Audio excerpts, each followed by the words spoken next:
We love predicting the future, or trying to at least.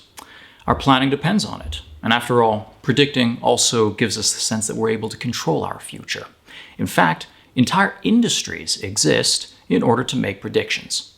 And I'm not talking about tarot card readers. I'm talking about pundits. That's right, pundits and their predilection for predicting. And yet, at the same time, the predictions are often pretty poor. So what would Hayek say? I'm Scott Nelson with the Austrian Economics Center and Hayek Institute in Vienna, Austria, and this week we'll be taking a look at pundits' poor predictions.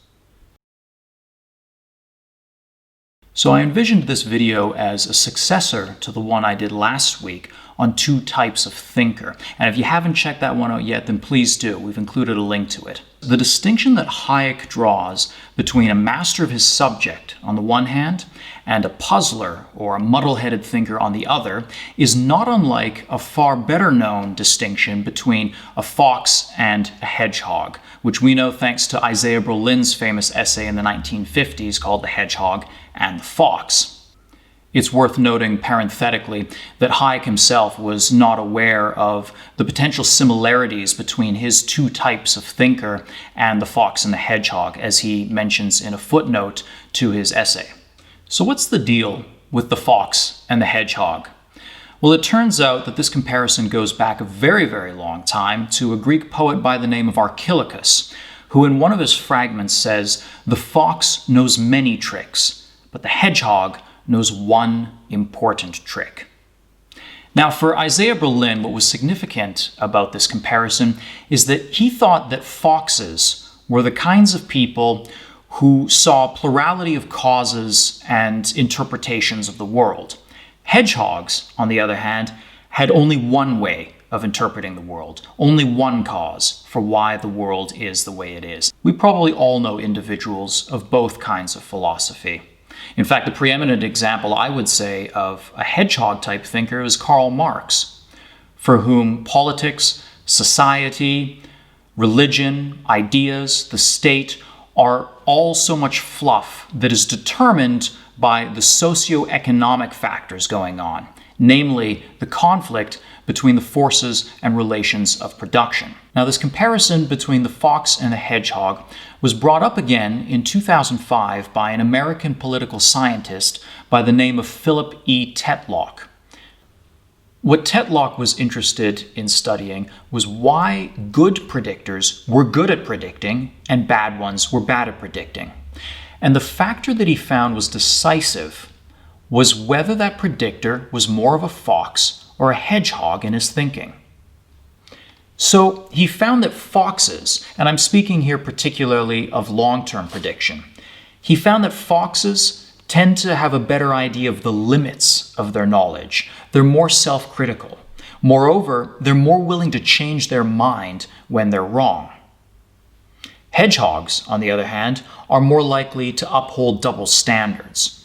They're more likely to acknowledge when someone else got their prediction wrong, but when they happen to be wrong, then they engage in these close call claims. For example, well, I wasn't exactly wrong in what I predicted. You see, what I said was actually this. Maybe you misunderstood me. They hedge their predictions, in other words. So why on earth would a pundit want to be a hedgehog? Just be a fox. Admit when you're wrong. Understand a plurality of causes, that the world is complex. Well, it turns out the problem might have less to do with the pundits than with us. So where for the hedgehog, the dominant danger is hubris, namely shutting down too many different possibilities and scenarios too quickly, for the fox, there's a danger of what some have called cognitive chaos or confusion, the inability to draw distinctions between accurate and inaccurate interpretations of the world. The hedgehog has an additional added benefit. The hedgehog presents greater clarity. Namely, the hedgehog has the ability to create a convincing story for their preferred conclusion. It's clear where the hedgehog stands on a matter. And this is an added advantage in this day and age. If your goal is to move people, you need to access their emotions. And you will do this more easily with clarity and with simplicity than with confusion and complexity. So how does Hayek fit into all of this? Well, in 1974, upon winning the Nobel Prize, he gave a talk that he called Pretense of Knowledge. And I think that a lot of what he explores in that particular lecture can be related rather nicely to our discussion about prediction and foxes and hedgehogs. So one of the things he was concerned about in this lecture was the tendency of scientists, in the interest of satisfying public demand for greater certainty and clarification, to go beyond the limits of their discipline. And so he thought that even if all scientists were aware of the limits of their discipline, because we, the public, expect more, some scientists will always pretend that they can do more to meet popular demand than is actually possible. Now, at this moment, it may sound like I've conflated two different categories, namely the pundit and the scientist. And to an extent, I have. I think they suffer, though, from a similar sort of danger. But it turns out there's a class of people, though, between scientists on the one hand and we, the people, on the other hand. And that will be the topic of our video next week, namely the intellectuals. So some of the points that Hayek brings up in his pretense of knowledge discussion are that the clarity and confidence we expect in explaining and predicting individual elements of social reality are impossible given the complexity of social reality. One of the other things that he mentions that I find really interesting is that we love measurable quantities. We love to quantify things because numbers are easy to compare. And like in mathematics, they produce exact results. But there are certain problems with this.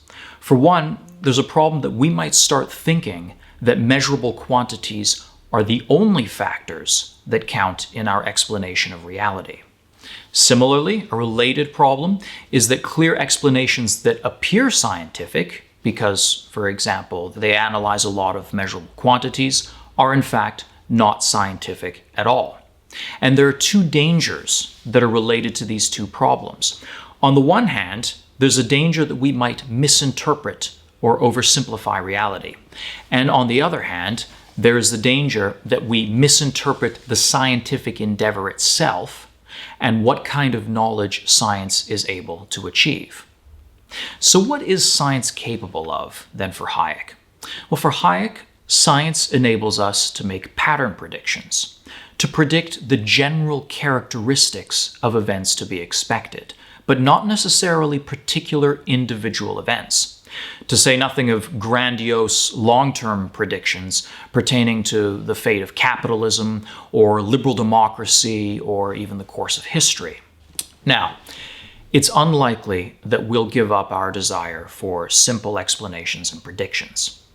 But perhaps from time to time, we'll remind ourselves that the world is not so simple and that this will affect the changes we seek to make to it. And I'll conclude with a passage from Hayek's 1974 Nobel Prize speech on the pretense of knowledge. I quote, he says, "I prefer true but imperfect knowledge, even if it leaves much undetermined and unpredictable, to a pretense of exact knowledge that is likely to be false.